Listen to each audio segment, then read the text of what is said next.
I think the biggest thing we heard was from Jody Thomas, who's the Prime Minister's National Security Intelligence Advisor.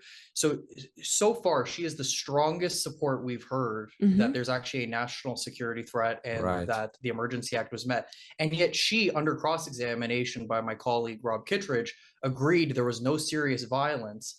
And although she argued about the definition being met, when it's broken down and it's actually put to her, she agrees that all the components weren't there.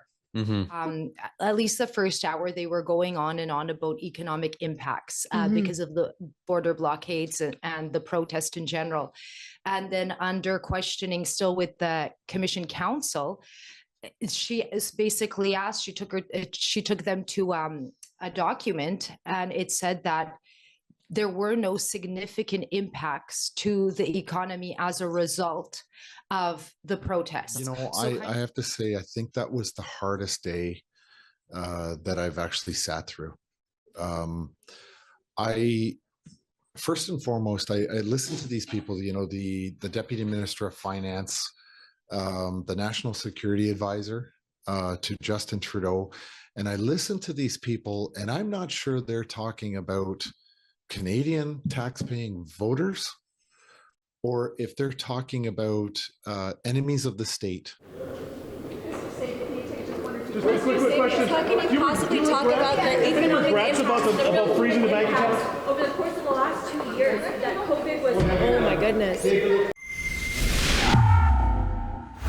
Hey everyone, William Diaz here with Rebel News, and today we'll take a look at the proceedings from November 17, the 26th day of the Emergencies Act inquiry. The inquiry is taking place because, as we all know, Justin Trudeau invoked back in February the Emergencies Act on protesters who were part of the Freedom Convoy here in Ottawa in February 2022, who were simply protesting federal COVID-19 mandates. You can still support our independent coverage of the inquiry, by the way, at turkercommission.com.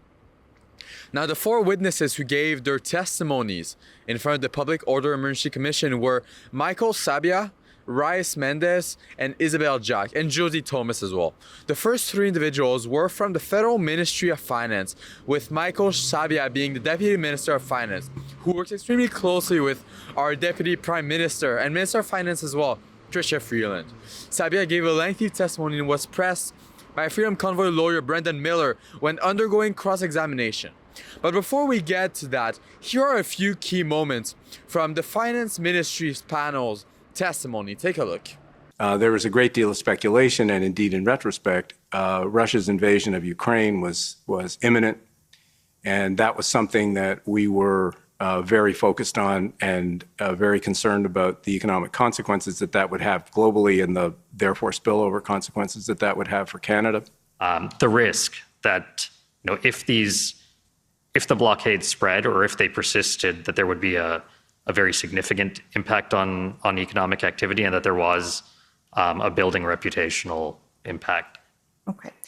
But you're talking about people here that were involved in unlawful activities. Well, ma'am, that's not true. I mean, I think you've just said yourself that it was donors.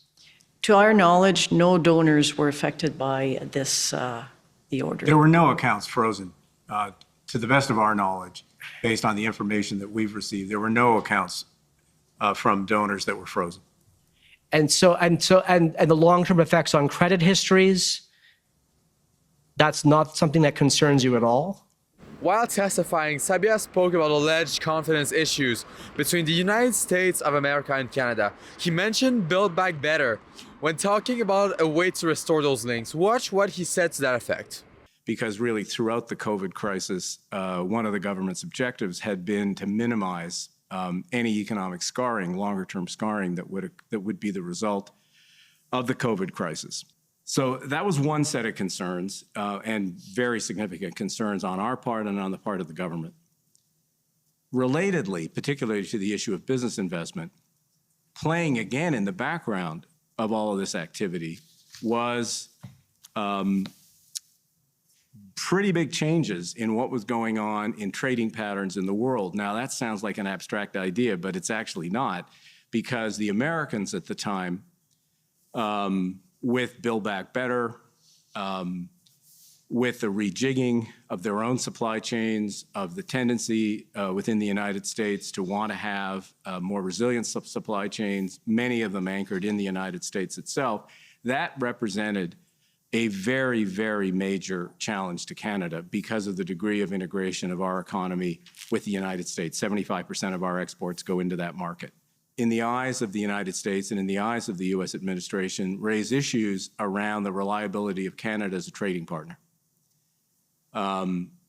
Significant issues, to the point where issues, I'm sure we'll end up discussing this, where issues that rose to the level of President Biden and our Prime Minister in bilateral conversations. So these were very meaningful issues that arose in the Canada-U.S.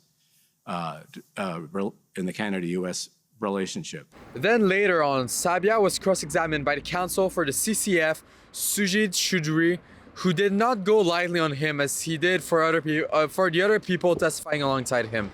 In one particular exchange, Sabia stated what his solution to avoid getting your bank account frozen was to leave.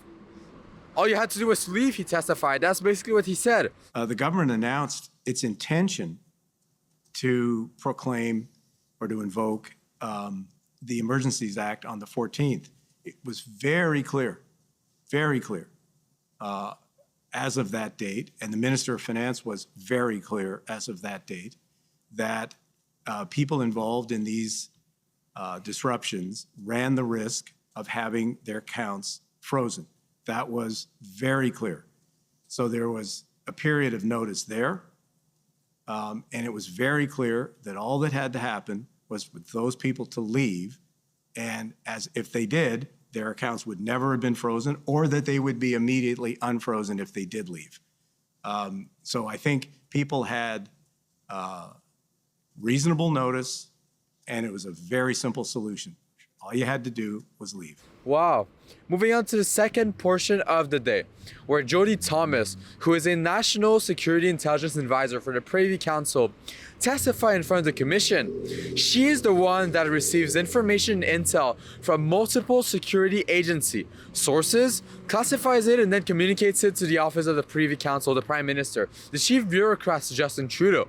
Thomas often seemed not to recall the information presented to her, or to have a vastly different interpretation of the documents than Brendan Miller and GCCF lawyer Rob Kitteridge when undergoing cross-examination by any one of those two men. First, let's see some of the highlights from her testimony, and then we'll go in depth into the most important moments from her cross-examination. Well, you were also hearing the increased low level of violence, the fears of the citizens of Ottawa, the honking continued despite the injunction. What became apparent to us as we were assessing the situation is that this wasn't breaking up. CSIS collects some open source information in very specific circumstances for subjects or investigations of their own. We knew that social media was being used to mobilize, to plan actions, to talk about what was going to happen next, to talk to other protests across the country. You can't do that as so you can't track individuals. PCO cannot track individual social media. We didn't have the tools in place to do scraping of social media and understand the trends. Now, Brendan Miller was a lawyer for the Freedom Convoy who cross-examined both panels of witnesses that appeared in front of the committee that day and did not waste an opportunity to make a splash with Thomas.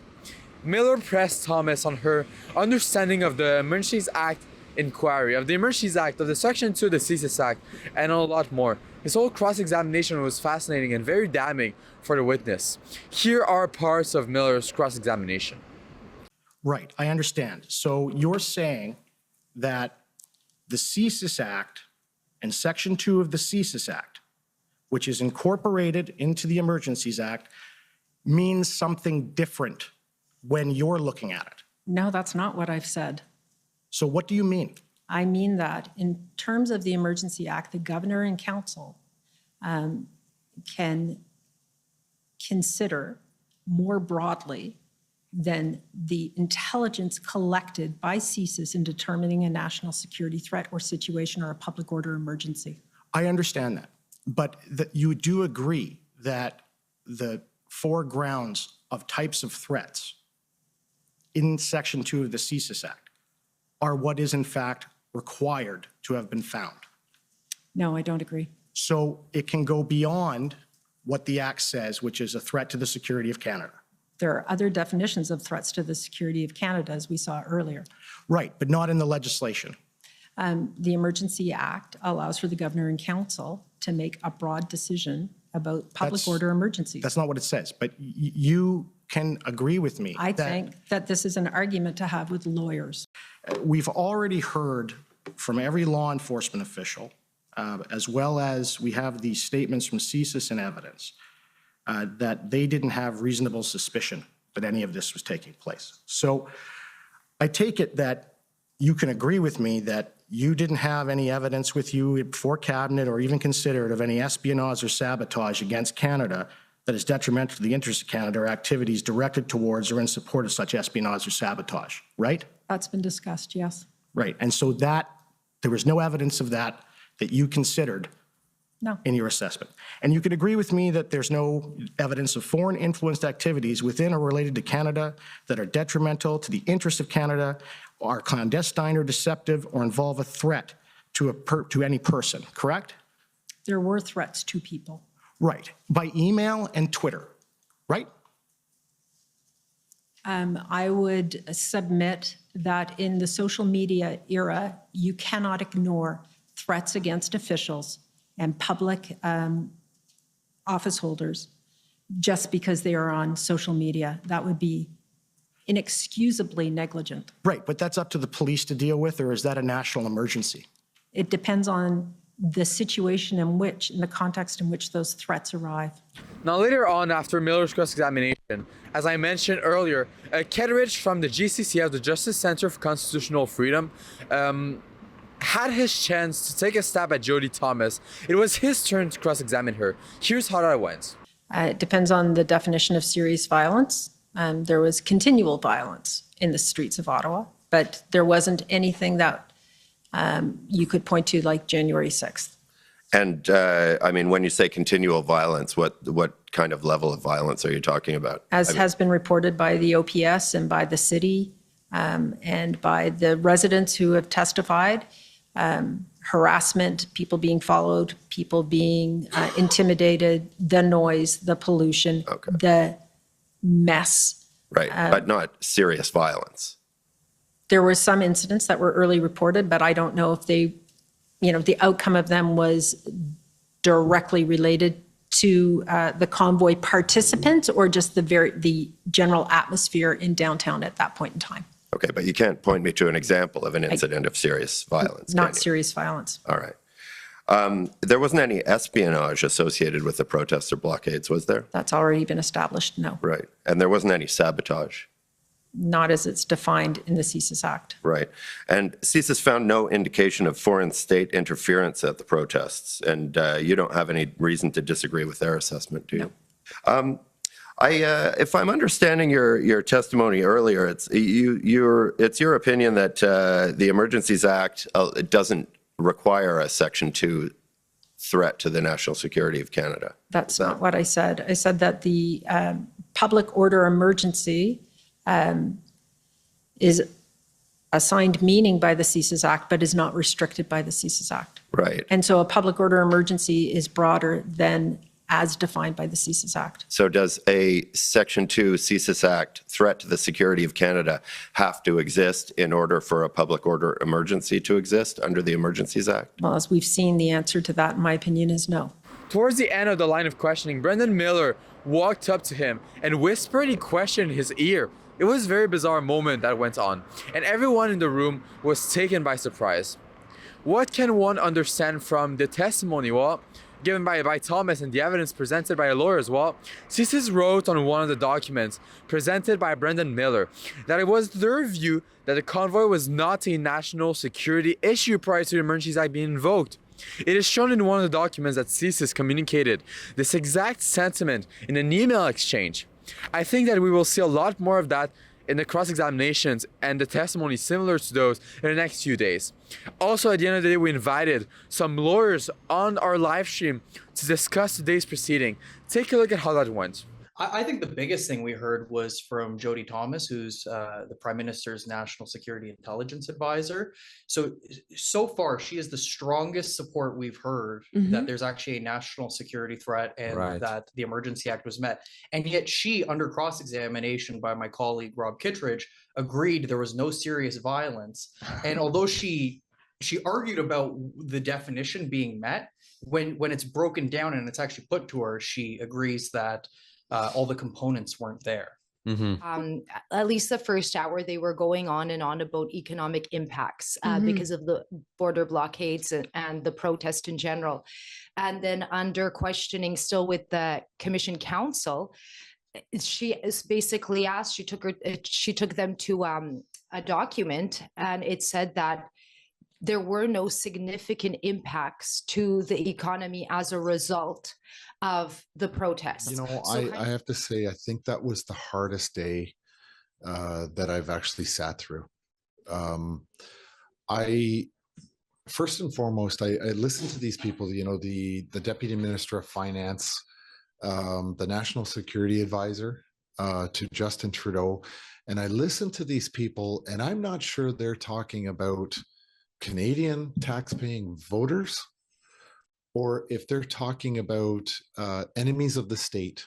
Well, thank you for watching, everyone. Make sure to stay tuned because a lot more of that will be coming up in the next few weeks. For Rebel News, this was William Diaz.